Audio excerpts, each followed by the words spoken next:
ഞാൻ ഇത്തിരി ദേഷ്യത്തില്ല, വേറൊന്നല്ല. നമ്മുടെ തൃശ്ശൂപുരത്തിന്റെ വെടിക്കെട്ടിന് പ്രശ്നം. നമ്മുടെ തൃശ്ശൂപുരത്തിന് വെടിക്കെട്ട് വേണ്ടെന്ന് പറഞ്ഞു കഴിഞ്ഞാൽ എന്തൊക്കെ പറയുന്നത് എനിക്ക് മനസ്സിലാവണല്ലേ. തൃശ്ശൂപുരത്തിന് എന്തോരം ആൾക്കാരെ വരുന്നത്, എന്തിനാണ് ഈ വരുന്നത്? ഈ വെടിക്കെട്ട് കാണാനാണ് വരുന്നത്. ഞാനും ഞങ്ങളെ ഫ്രണ്ട്സൊക്കെ കൂടിയിട്ട് വെടിക്കെട്ട് കാണാൻ ഒരു കാലത്ത് തന്നെ പോയിട്ട് അവിടെ അതിന്റെ ഒരുക്കങ്ങളായിട്ട് ഇങ്ങനെ ഇരിക്കും. പുലർച്ചെ 3 മണിക്ക് അവിടെ പൊട്ടണ സംഭവം ഉണ്ടല്ല, കാണുമ്പോഴുള്ള ഒരു മനസ്സിൽ വരുന്നൊരു തുടിപ്പ്, എന്താ രസം. ആ സംഭവം കോടതി വന്നിട്ട് വേണ്ടെന്ന് പറയുന്നത് നമുക്ക് സഹിക്കാൻ പറ്റുമോ? ഈ തൃശ്ശൂരെ സംബന്ധിച്ച് ജാതിയിലെ മതലൊരു കൊന്തോല്ലേ. ഓണത്തിന് ഞങ്ങൾ അങ്ങോട്ട് പോകും, ക്രിസ്മസിന് അവരും ഇങ്ങോട്ട് വരും, പിന്നെ അവിടെ പൂരണ്ടായോ ഷഷ്ടിന് നമ്മൾ അങ്ങോട്ട് വിട്ടു, പെരുന്നാൾ വന്നോ അവരും ഇങ്ങോട്ട് വന്നു. അങ്ങനെ അങ്ങോട്ടും ഇങ്ങോട്ടൊക്കെ ആയിട്ടേ മനസ്സുകൾ തമ്മിലൊരു ഐക്യുണ്ട് തൃശ്ശൂര്. ഈ ഫോറിനേഴ്സ് ഇവിടെ വരുന്നത് എന്തിനാണ്? പൂരം കാണാനാണ്. എന്തിനീ പൂരം കാണുന്നത്? വെടിക്കെട്ട് കാണാനാണ്. ഈ വെടിക്കെട്ട് കാണുന്നതിന് അവരുടെ മനസ്സിൽ പൊട്ടുമ്പോ ഇങ്ങനെയൊക്കെ പറയുന്നത് കേൾക്കാനാണ്.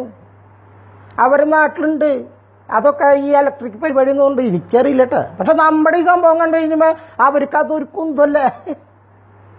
ഈ സംഭവം വേണ്ടെന്ന് വെക്കുന്നത്. നമ്മൾ ഈ വെടിക്കെട്ടിന് പോകുമ്പോ എന്തിനാ അതിന്റെ മൂട്ടിൽ പോയി നിൽക്കണേ? അത് മുകളിൽ പോയി പൊട്ടുമ്പോ അതിന്റെ ഒരു ഭംഗി കണ്ടിരുന്ന പോരെ. പെരുവന അവിടെ കൊട്ടണ സമയത്ത് ഇവിടെ എൻ്റെ അമ്മാമ്മയുടെ ഒക്കെ നെഞ്ചിൽ കിടന്ന് താളം കൊണ്ട് കൊട്ടണേ. അതാണ് അതിന്റെ തൃശ്ശൂരത്തിന്റെ പ്രത്യേകത.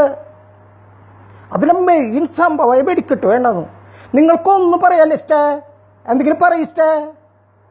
ഇങ്ങനെ പറഞ്ഞിട്ട് കാര്യമില്ല. ഈ ഫോറിനേഴ്സ് കംപ്ലീറ്റ് ഇവിടെ വരുന്നത് എന്തിനാ? ഞാൻ പറഞ്ഞില്ലേ ഈ സംഭവങ്ങളൊക്കെ കാണാനാ. ഇനി അവര് സ്കൂട്ടർ അടിച്ച് പോയാൽ നമ്മൾക്ക് വെറുതെ പോസ്റ്റായിട്ട് അവിടെ വെക്കാം. എവിടെ? പൂരപ്പറമ്പില്. ഒരു സംഭവമില്ലെന്ന്.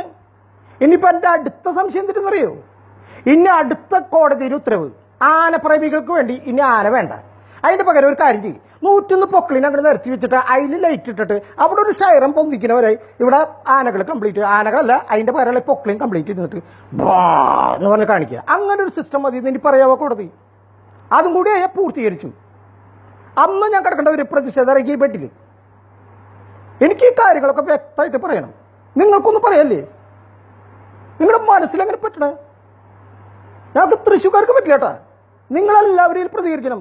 അവിടെ നിന്ന് കോട്ടയം ആയിക്കോട്ടെ, ആലപ്പുഴ ആയിക്കോട്ടെ, ഏത് ഭാഗത്തുനിന്ന് അതിലെ ആൾക്കാർ തൃശ്ശൂർ, എൻ്റെ കൂട്ടുകാർ ചോദിക്കില്ല അഗൈഡ് തൃശ്ശൂരെ തറയില്ലേ നമുക്ക് അവിടെ പരിപാടികളില്ലേ എന്നൊക്കെ പറയുമ്പോ ഞാൻ അതിന്റെ ഒരുക്കങ്ങൾ ഇപ്പോഴും തുടങ്ങി. എനിക്കിപ്പോ അതിലേക്ക് ഇറങ്ങാൻ പറ്റാണ്ട് ഞാനിപ്പോ ഓരോന്ന് ഏൽപ്പിക്കുക ഫോൺ വഴിയിട്ട്. കാരണം ഇവിടെ പ്രതിഷേധമായിട്ട് കിടക്കല്ലേ. നിങ്ങളെന്താ മനസ്സിലാക്കത്ത്?